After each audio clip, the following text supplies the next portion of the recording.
Prologue. Thistlebrook, 1964. The summer fog rolled in low over the hedgerows, swallowing the footpath in a ghostly hush. It was the kind of morning that made the world feel far away, as if the village of Thistlebrook had slipped quietly from its place in the world and landed somewhere else entirely. The girl stumbled, her thin arms hugging herself against the cold. Her shoes were muddy, one stocking torn. She glanced over her shoulder, once, twice, as if someone might be following. There was no one, only the hush of leaves and the soft, ever-present trickle of the brook. She reached the bench just past the old milestone, breath shivering in her chest. For a moment, she stood there, uncertain. Then the sound came, a footstep, deliberate, heavy. "You said you wouldn't tell anyone," came the voice, low, angry. "You promised." The girl backed away, hands out in pleading. "I didn't, I swear." She didn't finish. There was a rustle, a cry, a splash, then only silence, broken by the ripple of water running away. Chapter 1. The Reopening. Thistlebrook, present day. Eleanor Pembroke stood at the edge of the crowd, her gloved hands folded neatly over the silver clasp of her handbag. Around her, the villagers buzzed like bees in good weather, laughing, chatting, craning their necks to see the ribbon-strewn barrier across the newly cleared footpath. "Dead Man's Lane," someone whispered behind her. You'd think they could have picked a more cheerful name. Nora didn't turn. She knew the name hadn't been meant to be cheerful. It had come from the stories, unspoken for decades, passed in hushed tones when children got too close to the trees. The official name, Gorse Path, had never stuck. A bright red ribbon had been strung across the entrance. Just beyond it, the path wound down through a clutch of elder trees, the earth newly graveled and lined with a low wooden fence. The council had paid for a proper clearing, even installed a bench or two. "A heritage walking route," the leaflet had said. "Ready for the unveiling, Miss Pembroke?" Came a familiar voice. Nora turned to see Constable Joe Bentley, who had the earnest air of someone always trying to impress his superiors. She smiled politely. "Hardly an unveiling, Joe. It's a path, not a statue." He chuckled. "Still, it's a bit of history, eh? Was closed off back in the 60s after that landslide.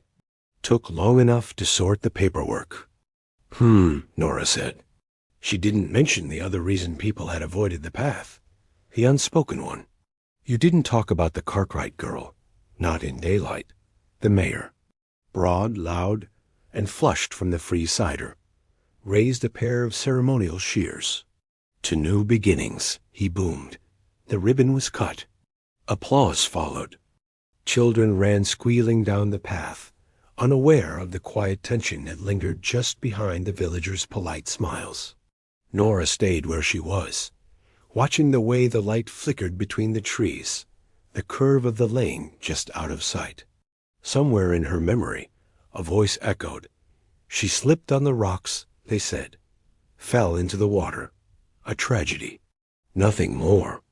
But Eleanor Pembroke had lived long enough to know that in Thistlebrook, tragedies were rarely simple, and the past had a habit of rising. Chapter 2. Death on the Lane. It was 3 days after the ribbon cutting when they found the body. Nora Pembroke was halfway through buttering a scone when the knock came. Urgent, 2 quick raps, then a third. She opened the door to find Mabel Cotterill, cheeks flushed and breath short, a tartared scarf twisted around her neck like a noose. "He's dead," Mabel said without preamble. "Harold, they found him this morning." Nora blinked. "What? On the bench?" "That bench, that path, the new one." Mabel's voice cracked. "He'd gone out for a walk yesterday afternoon. Didn't come home. I thought he was visiting Bert in Willowdown, so I didn't worry. But then the dog walker found him." Nora gently ushered her inside. "Come sit, Mabel. You're frozen." "I don't understand it," Mabel went on, collapsing into the sitting room chair. "They said it was his heart."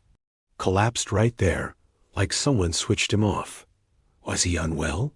Nora asked gently. Well, yes, but not that bad. He was still gardening.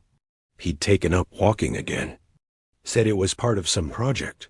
She let out a breathy laugh. He had his little notebook and everything. Kept muttering about unfinished business. You know how he was, always brooding over old cases. Nora poured the tea. Her mind had already moved ahead of the conversation. Inspector Harold Cotterill, retired but never truly resting. He had been a fixture in Thistlebrook for years, a stern man with a long memory and a keen eye for details. And yet now, suddenly, he was dead, alone on a footpath freshly reopened after decades. She stirred Mabel's tea, then added 1 sugar, as she always took it. Did he tell you what the project was? No. Mabel's eyes glistened, but it meant something to him. He asked about the Cartwright case last week. Nora's hand froze. Mabel didn't notice. He found an old clipping in the archives, apparently. Kept going on about something not adding up. But that was all 50 years ago, Nora. Why would it matter now? Because it never sat right, Nora thought, setting the cup down. She remembered the whispers, the way grown-ups had quieted when children came near. Lillian Cartwright had drowned in 1964. They'd said she slipped on the rocks. Then, just weeks later, George Felton had been arrested for her murder. A fast trial. A faster conviction. But some things didn't fade with time. Like the look on George's face the day he was led away. Or the silence that followed. I should go, Mabel said, struggling to her feet. There'll be arrangements. The coroner's already signed the papers. They won't even do an inquest. Natural causes, they said. Nora nodded, but her fingers tightened around the rim of the teacup. Natural causes. That's what they'd said about Lillian, too. That afternoon, Nora walked to the edge of Dead Man's Lane. It was colder now, the wind sharper. The village bunting had come down, the ribbon long since trampled. She passed the milestone. The stone marker sunk low into the earth, and reached the new bench. A bouquet of flowers rested against the backrest, still fresh. Someone had been here earlier. She looked down at the gravel path, faintly scattered with damp leaves. There was no sign of struggle, no blood, no disturbance. But she knew in her bones, Harold Cotterill hadn't just come here to rest. He had come because he was looking for something. And now he was gone. Chapter 3. An Uneasy Rest. Harold Cotterill's memorial service was held in the stone chapel on the hill, St. Aidan's, with its perpetually damp walls and sagging pews that creaked like bones. It was a cold, gray afternoon, the kind Thistlebrook did best. Rain threatened, but never quite arrived, the sky heavy with restraint. Nora sat near the back, hands folded neatly, dressed in charcoal wool. The chapel was nearly full, mostly with villagers who'd known Harold for years, and a few unfamiliar faces who might have been old colleagues. No one wept loudly. Harold hadn't been a man to inspire sentimentality, but he had earned respect, and it echoed quietly in the rows of bowed heads. The vicar, Father Morrison, gave the usual platitudes. Service, justice, dignity, rest. Nora listened with one ear. Her eyes were scanning the mourners instead. She saw Douglas Merton, silver-haired and still regal, seated near the front with his walking stick laid across his lap like a scepter. Behind him, the smudgy outlines of the Merton family, grandchildren, cousins, inheritors of old land and older names. Nora filed that away. She spotted Beryl Harper, her former schoolmate, now stooped and corseted in black like a Victorian relic. Beside her sat Edith Beale, once a teacher at the village school. Both had been young women when Lillian Cartwright died. Neither looked over at Nora. After the service, people drifted out in clusters, murmuring condolences, remarking on the weather. Mabel Cotterill stood at the chapel steps, pale but composed, shaking hands like a widow from a slower time. Nora waited until the crowd thinned, then approached. "Mabel," she said gently, "do you have a moment?" Mabel gave a weak smile. "Of course, Nora." They stepped aside, near the yew trees at the chapel's edge. "I didn't want to trouble you earlier," Nora said, "but you mentioned Harold had been asking about Lillian Cartwright?" Mabel frowned. "Yes, I didn't think anything of it at first. But he was focused. Obsessive, really. He kept saying something was wrong with the official story, that the evidence never fit." Nora nodded. "Did he tell you what he'd found?" "No, only that he'd been to the archives in Kingsbridge, looking up trial transcripts. He said something odd. They didn't want it solved back then. They just wanted it closed." Nora's mouth thinned. That sounded exactly like Harold. "Did he speak to anyone in the village?" she asked. Mabel hesitated. "I think he visited Beryl Harper and Douglas Merton, briefly. He didn't say much about it. But he was upset after the Merton visit." "Interesting," Nora commented. "I found his notebook," Mabel added quietly. "It's in the drawer by the phone, if it would help you. I mean, you're good at remembering things." Nora touched her arm. "Yes, I'd like to see it." That evening, back in her cottage, Nora sat at the kitchen table with Harold's notebook open before her. It was a small black ledger, frayed at the corners, filled with tight writing in blue ink. Most of it was dates, names, and observations. One entry made her pause. "Cartwright, drowned July 3rd, 1964. Ruled accidental. Changed to homicide on July 27th. Felton, arrested same day. Trial record thin. Confession possibly under duress. No witnesses. Was she pregnant? Rumors. Douglas Merton. Spoke to Beryl. She was nervous, evasive, must follow up. Another. Visited Lane. Milestone still there. Nothing disturbed. But why would she be found there? Not a walking route. Meeting place? Nora turned the page. A hand-drawn map of the lane. Several spots were circled. One was labeled bench, new. Another milestone. Note soil disturbance? And the final note, hastily scrawled. If this was covered up, who benefited? Who needed it buried? She sat back, heart tight in her chest. Harold Cotterill hadn't wandered to that bench by chance. He'd gone there on purpose, to retrace Lillian's last steps, or to meet someone who didn't want the past uncovered. And now he was dead. Enjoying the story so far? If you love unraveling mysteries in quiet villages with sharp-witted sleuths, give this video a like and subscribe to the channel for more cozy whodunits. Now, back to the mystery. Chapter 4. The Ghost of Lillian. The photograph had yellowed with age, its corners curling like petals. Lillian Cartwright stared out from it, 16 years old, smiling faintly in a collared dress with puffed sleeves. Her eyes were solemn, as if she already knew she would not grow old. Nora studied it under the lamp's warm glow, the photo clipped into one of Harold's notebook pages. Beneath it, he had written a single line, not the kind of girl to slip. She had to agree. Nora remembered Lillian. Not well, but enough. Lillian had been the kind of girl who kept her shoes clean and her secrets quieter. Not one for dares, certainly not for climbing down to slippery rocks without good reason. And yet, that's where she'd been found. Half submerged in the stream at the bend of the lane, head struck on stone, lungs full of water. The official word was accident, then murder, then trial, then silence. Nora sipped her tea and flipped to the next page in Harold's notes. A name stood out in block letters, Douglas Merton. Below it, local magistrate in 1964, oversaw grand jury, landowner, family friend of Cartwright's, rumors of connection to Lillian. None confirmed. She leaned back, frowning.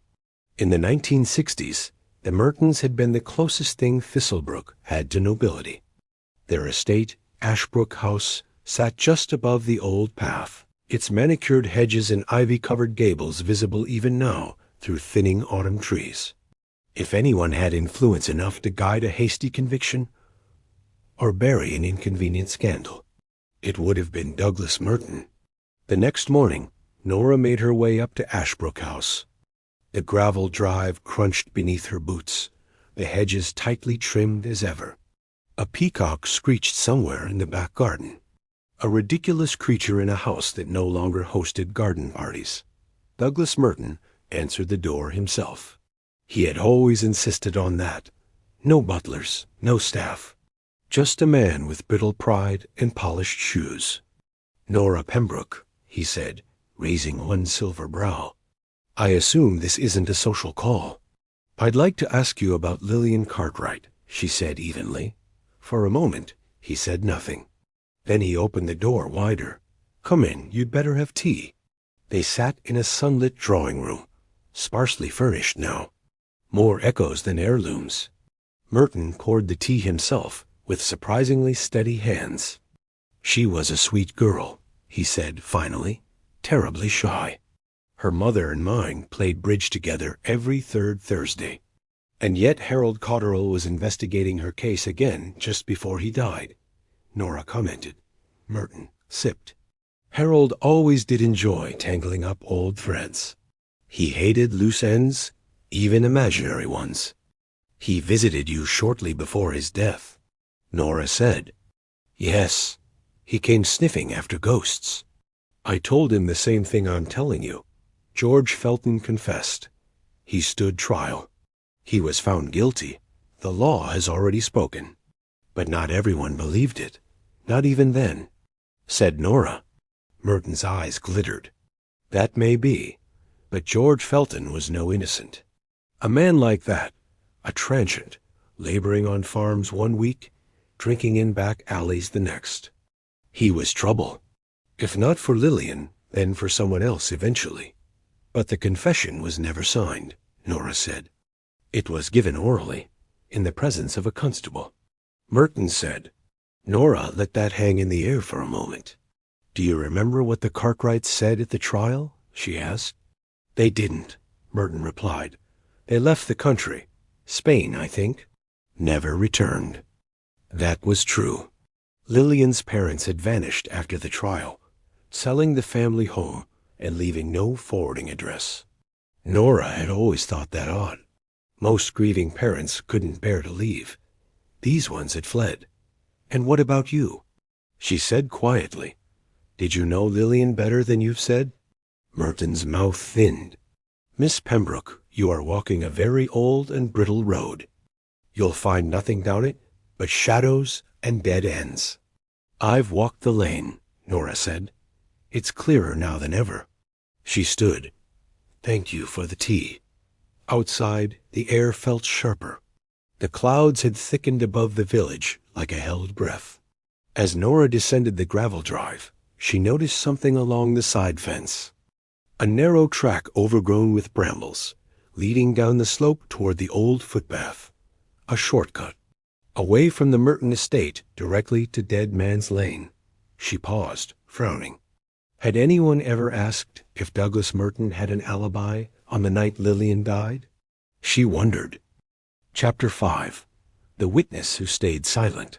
Nora stood at her window that evening, the notebook in her hand, and the village stretched below her in the soft fall of twilight. A single thought turned over in her mind like a smooth stone. Someone else had been there. Harold had believed it. Nora did too. She skimmed the notebook again. There, near the end, was another name. One she'd nearly missed, scrawled in the margin beside an underlined date. E. Beale. Ask again. She saw something. Edith Beale. Retired now, living in the narrow red-brick cottage near the edge of Thornbury Lane, just where the houses started to thin toward the fields. Edith had been a schoolteacher in the 1960s. She would have known Lillian. And Harold had apparently tried to question her. But the words "ask again" suggested she hadn't talked. Nora wrapped herself in her coat and set out before the light faded entirely. The Beale cottage was small, with tightly drawn curtains and a cat-shaped door knocker. It was also surprisingly warm once Edith let her in. The older woman hadn't changed much. Stooped slightly, but her eyes were as sharp as ever behind thick glasses. "I know why you're here," she said before Nora could speak. "I suppose you do," Nora replied gently. Edith sighed. "You and Harold. Always thinking you can dig up the past and make it behave." "I'm not here to stir up gossip, Edith. I'm trying to find out why Harold died." "And what he was looking for." Edith hesitated, then slowly led her to the kitchen, where a kettle already hummed on the hob. When they sat, the silence stretched long. At last, Edith spoke. "I didn't tell Harold the truth. I wanted to, but I was afraid." "Of whom?" Nora asked. Edith shook her head. "Not who. What it would mean, what it would bring back." She stared at the window for a long moment. "The day Lillian died, I was walking home from school. I took the path, Dead Man's Lane. It was still open then.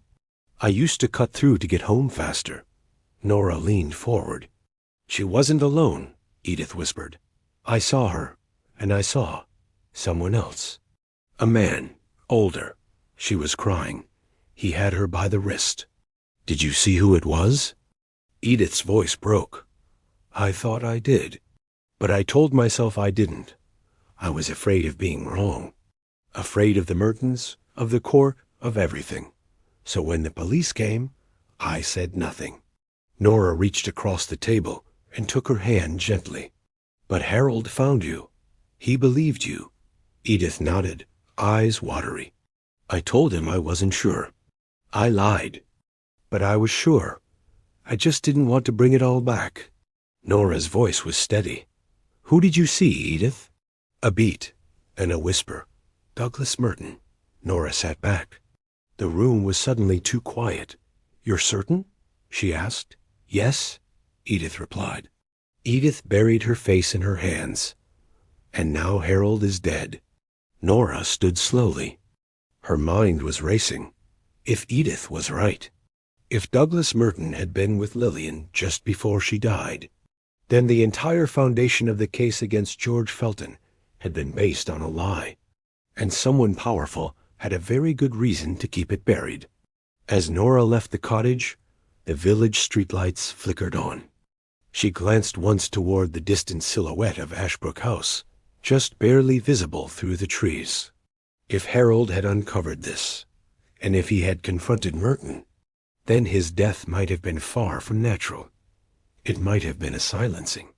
But how do you prove murder when the killer makes it look like the heart simply stopped? Chapter 6. A Death Rehearsed. The coroner's report sat on Nora's kitchen table, thin and unassuming. Mabel had passed it to her quietly that morning, after the flowers were taken down and the condolence cards tucked away. Officially, it said what everyone expected. Cause of death, myocardial infarction. Natural causes. No signs of trauma. Toxicology, clear. Time of death, estimated between 4:30 to 6 o'clock p.m. Location, public footpath bench. Dead Man's Lane. Nora had read it twice already. It felt too neat. She turned it over again and noticed a handwritten note at the bottom. An afterthought from the attending physician. No defensive wounds. Position of body suggests subject sat down normally. No indication of struggle. Cold weather likely accelerated effects of cardiac arrest. That was the line that caught her. No indication of struggle. No, but also no one around. No witnesses.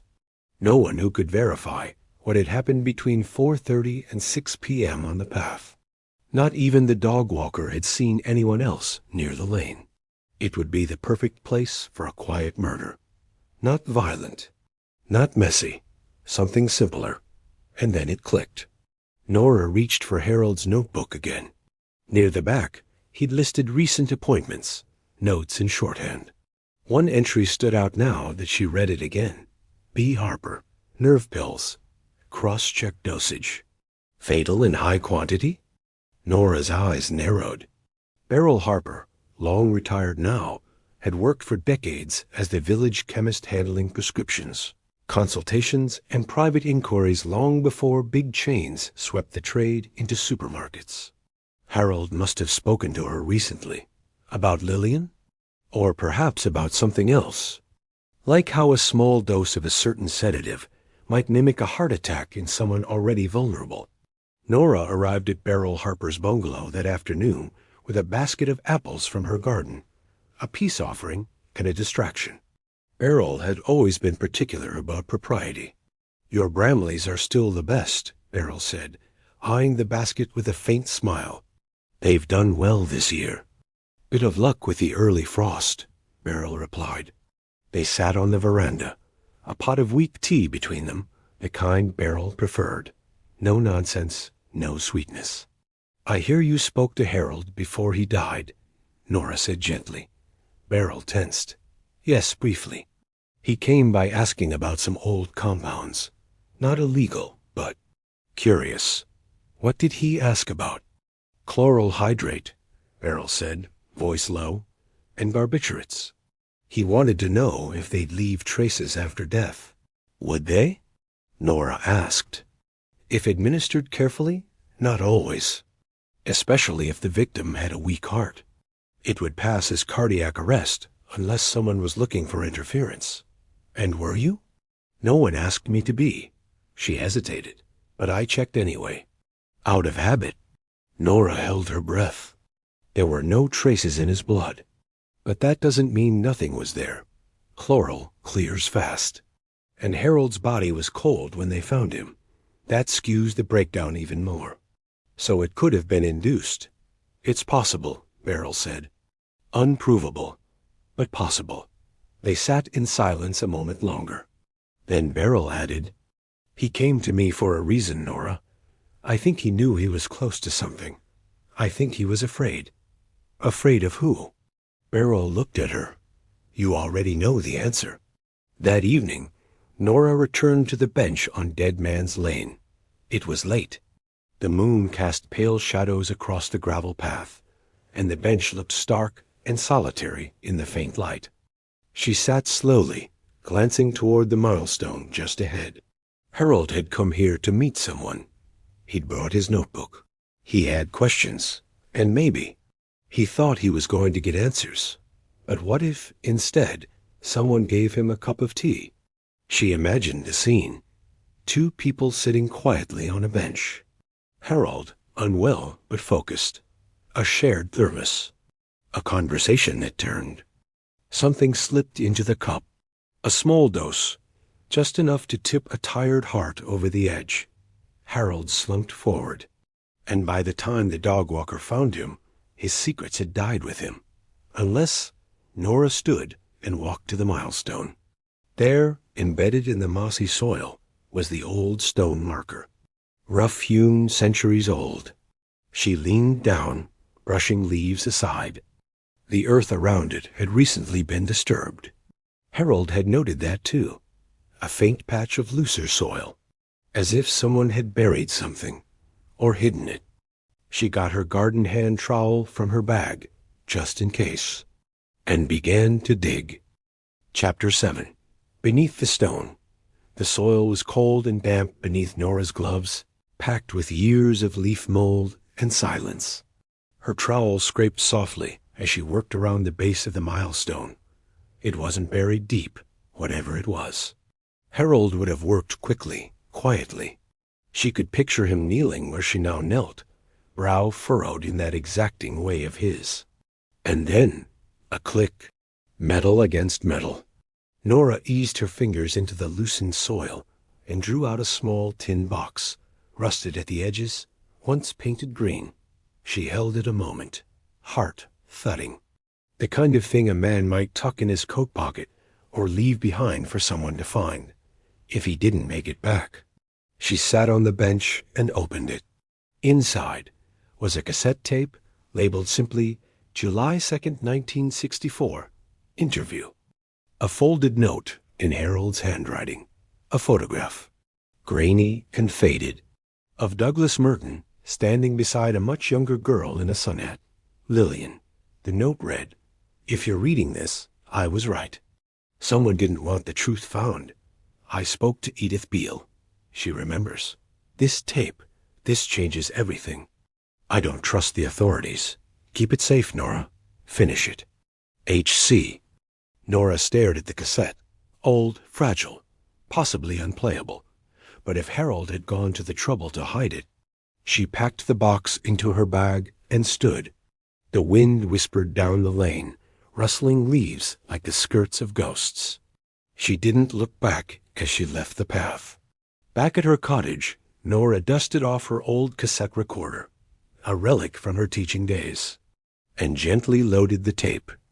A low hiss, then a voice. Harold, younger, nervous, tape clicking lightly. Interview with George Felton. July 2nd, 1964. Conducted at Thistlebrook Holding Cell. Then a second voice. Rough, slurred slightly. Felton, I told you. I didn't touch the girl. I saw her arguing with someone. A man in a coat. He grabbed her. I left. Hurrah'd. Who was the man? Felton. Didn't see his face. Tall, clean boots. Money type. Harold. Then why did you confess? Felton. After a long pause. Because the constable said if I didn't, they'd pin it on me anyway. Said it'd go easier if I confessed. Said it wouldn't matter what I said in court. Harold. So you confessed under pressure? Felton. Call it what you want. I signed nothing. Not stupid. Just tired. Then static. Silence. Nora had stopped. Her hands were trembling. This was the evidence Harold had hidden. A taped interview that confirmed George Felton's confession was coerced, and that someone else, a well-dressed man, was with Lillian before she died. This tape alone didn't name Douglas Merton, but paired with Edith's testimony and the photograph, it painted a damning picture. And Harold had known it might cost him. The next day, Nora walked into Kingsbridge and made 3 copies of the cassette, digital and physical. She mailed one to her solicitor, one to a former journalist friend in London. She kept the original. That evening, she returned to Edith Beale's cottage. I need you to tell it. On record, she said. Edith looked down at her hands. I should have done it 60 years ago. Then let's make it count now, Nora said. By the time the recorder clicked off, Nora had what she needed.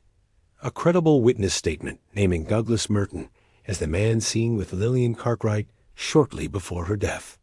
Combined with the tape and Harold's notes, it was enough to reopen a case. But first, she had one final visit to make. Chapter 8.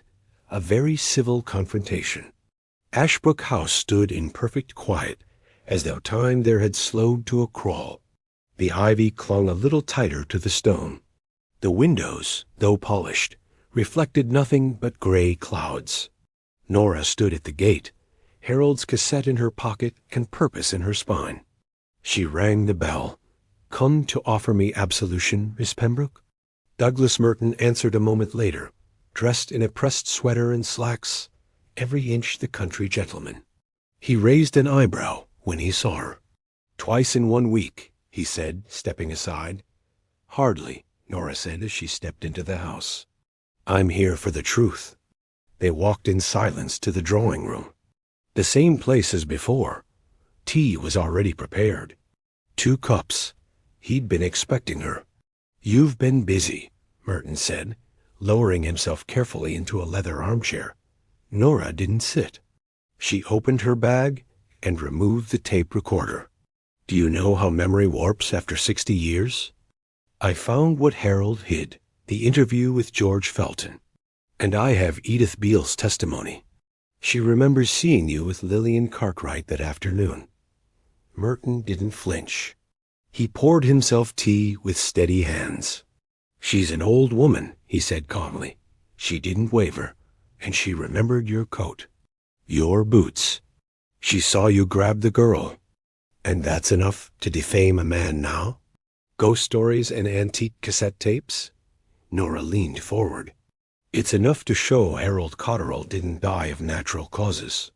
That he had evidence someone wanted silenced. Merton stirred his tea. 1, 2, 3 turns. I didn't kill Harold, he said finally. But I won't pretend I'm innocent of everything else. Nora's breath caught. He looked up, his eyes glassy but clear. I tried to send her away, quietly, but she panicked. She'd been walking the lane, crying, when I found her. She was afraid. Said the father was gone. Said she didn't want to keep it. In 1964, that was ruin. For a girl like her, for her family. I didn't check if she was alive. I panicked too. I left her there and walked home. I said nothing. You don't understand, Miss Pembroke. Lillian was my responsibility. I failed her. I failed them all. And tell me the truth. He set his cup down. It clinked faintly. That if the village had someone to blame, the wound would heal. Lillian was pregnant. She came to me. Not her parents. Nora's chest tightened. So you what? Offered to help? I tried, Merton said, voice cracking. His fingers tapped the table softly. I grabbed her to try and talk sense with her. I didn't hurt her, I swear. But she pulled away, slipped. The rocks were slick from the rain. And then? I didn't call for help, he whispered. I'm too old. Too protected. They won't prosecute. And when George Felton was arrested? I said nothing again. He looked at her, face drawn with age and guilt. And Lillian. She'd be remembered as more than a girl who slipped on a path. When I heard he'd confessed, I convinced myself the police knew best. It didn't, Nora said softly. Not for Harold, not for Lillian's family, and certainly not for George Felton. Felton is dead now, Merton said. He died in prison. That made Nora pause. She hadn't known. The weight of it sank in. You let an innocent man die for your mistake. Merton didn't answer. Nora stood slowly. The police will reopen the case. I've given them everything. Merton nodded. You won't get justice, he said. Not the kind you want. Nora looked him dead in the eye. Maybe not, but you'll be remembered for what you are. She turned and left the room. Behind her, the sound of porcelain breaking on the hearth. Outside, the wind had picked up, scattering dry leaves across the gravel. The footpath to Dead Man's Lane was just visible through the trees. It was still open now. And finally, it no longer whispered only of secrets. It spoke of truth. Chapter 9. A lane cleared of shadows. The news broke quietly, as village news often does. A whisper at the bakery, a longer pause in conversation at the greengrocer's. By mid-morning, it was confirmed. The Cartwright case was officially reopened. He listened to Nora, took the cassette, copied the witness statement, and nodded thoughtfully. Detective Sergeant Longworth, sent from Kingsbridge, arrived with a file under his arm and polite reluctance in his smile. You've done a lot of work, Miss Pembroke, he said as he flipped through Harold's notes. Very thorough. The ruling on Felton may be overturned posthumously. Harold Cotterill did most of it, she replied. I only followed the trail he left. Off the record, I'll say it. It doesn't sit right. Longworth looked over his glasses. I'll be frank. It's unlikely we'll see prosecution, but a re-examination will go on the record. That's something, Nora said quietly. He paused, then added, We'll also be looking into Cotterill's death. She nodded. You've stirred up quite the hornet's nest, he said. Further along, she reached the bench. Someone had placed a single white rose there. I only swept the lane, she said. That evening, Nora walked the length of Dead Man's Lane alone, her boots crunching lightly on the gravel. The sun was low, and the air held the late summer scent of drying earth and thistle. Misjudged, forgotten, blamed. She passed the milestone where Harold had hidden the tin, now undisturbed. She sat. Not far from here, Lillian had died. Further still, Harold had drawn his last breath, perhaps by nature, perhaps by quiet design. And now there was truth. Felton's name would be cleared. Lillian's story would be retold. And Harold's quiet investigation would not be for nothing. Nora closed her eyes. The lane no longer felt haunted, just quiet, at peace. The next day, the village awoke to notice something new on the footpath. A small bronze plaque mounted beside the bench. No one said it aloud, but everyone knew. Some endings weren't tragic. They were long overdue. The village, she thought, was a little lighter now, a little less burdened. It read, "In memory of Lillian Cartwright, 1947 to 1964. May truth walk where silence once stood. Dedicated by Harold Cotterill, retired inspector." No one claimed responsibility for installing it, but Nora noticed Mabel Cotterill's eyes were red that morning in church. Weeks passed. Ashbrook House shuttered its windows. Douglas Merton had withdrawn quietly from village life. Rumor said his children had come to collect him. As for Nora, she returned to her gentle routines: herb garden, library rota, and coffee with Mabel on Wednesdays. Sometimes after rain, she'd walk the lane again, just to remember. Epilogue: The Envelope. Months later, as autumn settled its golden hands on the village, Nora received a letter. No return address, postmarked from London. Inside, a short note and a clipping from the Telegraph. The note read, "Thought you'd like to know. Truth travels after all. H." The article headline read, "Wrongfully convicted. George Felton to receive posthumous pardon." A Ministry of Justice review has confirmed that new evidence has overturned the original conviction of George Felton, found guilty in 1964 for the death of Lillian Cartwright. Felton died in prison in 1987, maintaining his innocence. "This pardon is a long overdue acknowledgement of a grievous miscarriage of justice," the statement read. Nora held the letter to her chest. It was finished. Dead Man's Lane no longer kept its secrets. If you enjoyed this cozy mystery and love solving whodunits, don't forget to hit that like button, subscribe to the channel, and tap the bell so you never miss a twist. More village crimes and clever sleuths await.